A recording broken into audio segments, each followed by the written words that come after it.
বিসমিল্লাহির রহমানির রহিম। আসসালামু আলাইকুম।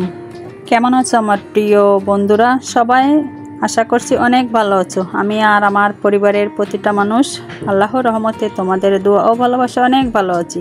খাদিজা ক্যারিয়ার ব্লগে নতুন একটা ভিডিওতে তোমাদের অনেক অনেক শুভেচ্ছা।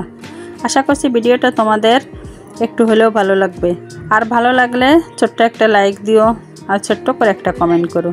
তো বন্ধুরা, দেখতে পাচ্ছ ভিডিওতে আমি সকাল থেকে কাজ করতেছি, কারণ নাইট ডিউটি ছিল। নাইট ডিউটি শেষ করে বাসায় এসে নাস্তাটা অফ ক্যামেরায় সেরে নিয়েছি।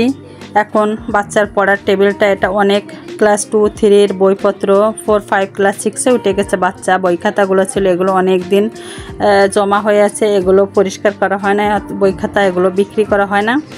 তো আজকে ভাবলাম ঘরটাকে একটু পরিষ্কার করে নিই, কিছু পুরান কাজকর্মগুলো করে ফেলি। তো বই খাতাগুলো আগে সব বেছে নিয়েছি, যেগুলা লাগবে না, প্রয়োজনীয় অপ্রয়োজনীয় সেগুলো বাছাই করে ফেলেছি। আর যেগুলো লাগবে সেগুলো আবার সাইড করে রেখে দিচ্ছি। তো এখানে দেখতে পাচ্ছ কিছু 3 পিস কাপড় চোপড় আছে, এগুলো আমি টেবিলে এখানে রেখে দিই। কারণ তোমরা জানো যে আমি কিছু বাসায় ঘরে বসে 3 পিস বিক্রি করি। তা সেগুলো একটু সুন্দর করে সাজিয়ে নিব। তা দেখতে থাকো কিভাবে আমি আস্তে আস্তে আমার ঘরের কাজকর্মগুলো এক হাতে করি। তো বন্ধুরা, ভিডিওটা যদি তোমাদের দেখে একটু ভালো লাগে তো আবারও বলছি, ছোট্ট একটা লাইক দিও, একটা কমেন্ট করো।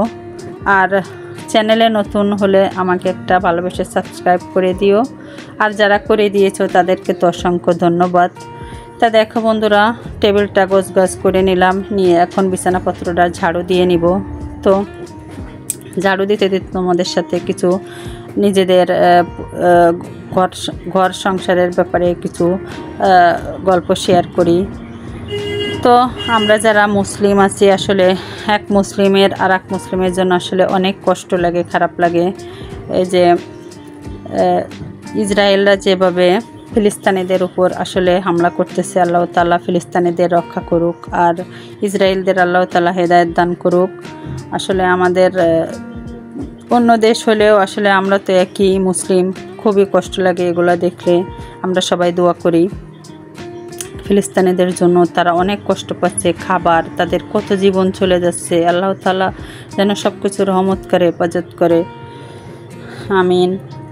তো বন্ধুরা, তোমাদের সাথে গল্প করতে করতে বিছানাপত্র সব কিছু আসলে ঝাড়ু দিয়ে নিলাম, কারণ অনেক দিনের পুরান বই খাতা এগুলো সব পরিষ্কার করতে যে ঘরে একটু ধুলাবালু হয়ে গেছে, তো আমি সেগুলো একসাথে পরিষ্কার করে নিচ্ছি।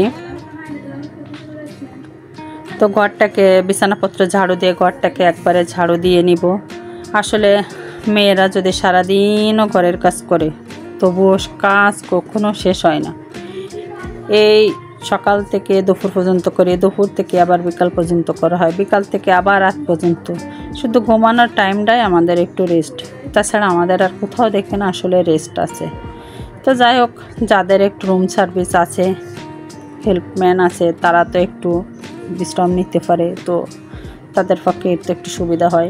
আর আমরা যারা এক হাতে নিজে হাতে সামলে সব কিছু করতে হয়, তাদেরকে তো আসলে অনেক কষ্ট করতে হয়। এরপরেও যারা আবার ঘরের কাজ করে বাইরে চাকরি বাকরি করে, তাদের ব্যাপারে তো আরও বেশি টাফ হয়ে যায়। তো দেখো বন্ধুরা, ঘরটা ঝাড়ু দিয়ে নিয়ে এখন আমি আমার পাপোশ দুটো একটু সুন্দর করে, যেটা দিয়ে আমি ঘর মুছবো ওটা দিয়ে একটু সুন্দর করে মুছে নিচ্ছি। কারণ পাপোশ তো আর প্রতিদিন ধুইতে পারি না, বা ধোয়া সম্ভব না। প্রতিদিন ধুলে এগুলো আসে অতি তাড়াতাড়ি নষ্ট হয়ে যায়। তাই এটা প্রতিদিন ঘর মোছার সময় সুন্দর করে মুছে নিলেই মোটামুটি ভালোই ক্লিন থাকে। তো তোমাদের সাথে গল্প করতে করতে তো আমরা একটা পরিবারের মতো ঘর সংসারের সব কিছু আসলে শেয়ার করি। তো আজকে আকাশের পরিবেশটাও বেশি একটা ভালো না, মনে হয় যেন যে কোনো সময় ঝড় তুফান উঠতে পারে। তো আমি ঘরটাকে প্রথমে একবার নর্মাল পানি দিয়ে মুছে নিচ্ছি, এরপরে আবার পরবর্তীতে আবার ডেটলের পানি দিয়ে একটু সুন্দর করে মুছে নিচ্ছি। তো দেখো বন্ধুরা, এখন গরমের দিন আসছে, ধুলা বালু ময়লা এগুলার সমস্যা বেশি, এই কারণেই প্রতিদিন একটু ভালো করে ক্লিন করা লাগে। তো প্রতিদিন তো আর আসলে সময় করে ওঠা হয় না, করা হয় না। তো যখনই সময় পাই তখনই একটু করে নিই। তো কখন যে সব কাজ করতে করতে সময় চলে গেছে টেরই পাই নাই। বিকাল হয়ে গেছে, দুপুরে গোসল, খানার টাইম, এগুলো আসলে টের পায় নাই, কারণ আগেই একটু রান্নাবান্না করতে দেরি হয়ে গেছে, একটু দেরিতে এসে স্টার্ট করেছি কাজে, এই কারণে সময় চলে গেছে। তা দেখো বন্ধুরা, ঘরটা ঝাড়ু দিয়ে সুন্দর করে টেবিলটা গুছিয়ে বিছানাপত্র গুছিয়ে ঘরটা মুছে নেওয়ার পরে এখন ঘরটা অনেক ক্লিন হয়ে গেছে।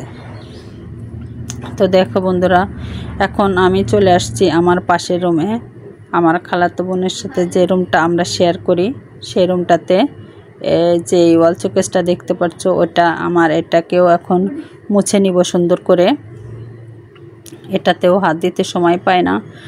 তো এটা আমি কিনেছি প্রায় 1 বছর হয়ে গেছে।